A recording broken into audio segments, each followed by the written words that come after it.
first thing first is really understanding what the single leg X is and why it's called single leg X. And so Chris is standing.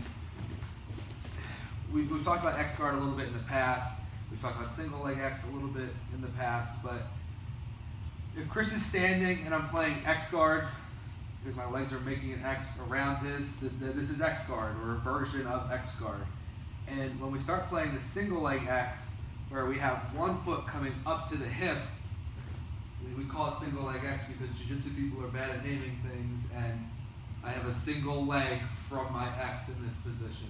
And we can explore single leg X in two different variations of itself, where there's single leg X where this guy's still standing and I'm attacking from here, and there's single leg X where this guy's already down on his butt. So what we're going to look at right now is just moving from one to the other. So Chris stands.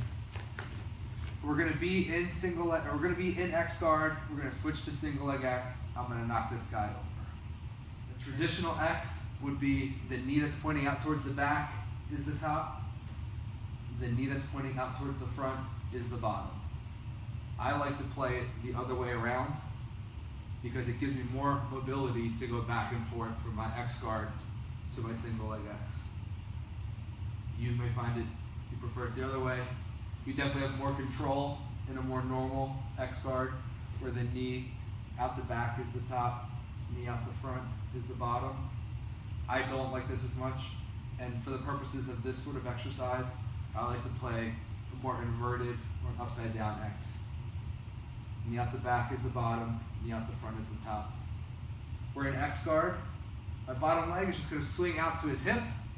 I'm pinching my knees together, and I'm staying high behind his hamstring. When I want to knock this guy over, sort of like we talked about last week, I'm going to keep my hips high off the ground, and when I think about pointing my knees in the direction I want to take him. Over he goes. So we're in what would be, an inverted X, swing to the bottom, hips high off the ground. This is single leg X. He's still standing, but this is single leg X. I want to take him over, hips are up, rotate the knees, where he goes. Same thing. Knees are pinched tight. This is also my single leg X. When you hear this position referenced a lot in reference to leg lock attacks, and people are talking about single leg X, a lot of time they mean this position where the guy's on the ground. But both actually are the same position. Make sense? Any questions? Do it. Traditional X. My knee that's pointing out the back is my top leg, and my knee that's pointing out the front is the bottom leg. And I have a little bit more control here, Al and I were just talking about. I can put a foot in his hip, and just with my top leg I can work rotation because my knee is pushing the back of this leg. I have a little bit more control. But I can't switch from one to the other from here. If we do it a little bit inverted, it gives me more play and more ability to switch, but I also have a little bit less control. I can't put a foot up in his hip because my own leg is blocking. And if I try to put this leg too high, it just goes through and he can start passing from there. So just be aware of the difference and the differences in control that you have. So what I'd like to do now is I'd like to stay in this position. I'd like you to start with a more traditional version of the X guard. Move this guy around, feel what it's like. Switch to the inverted version. Move the guy around and feel what it's like. And instead of completing the sweep and taking him all the way over, just feel what it's like to go back and forth.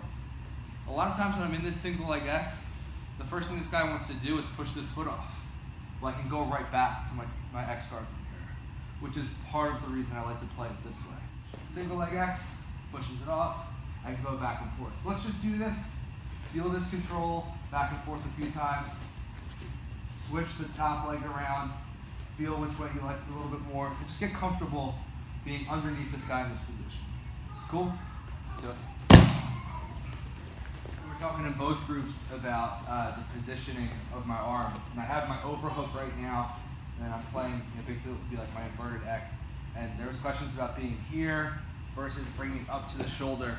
And both are super effective, but both have like their own ups and downs.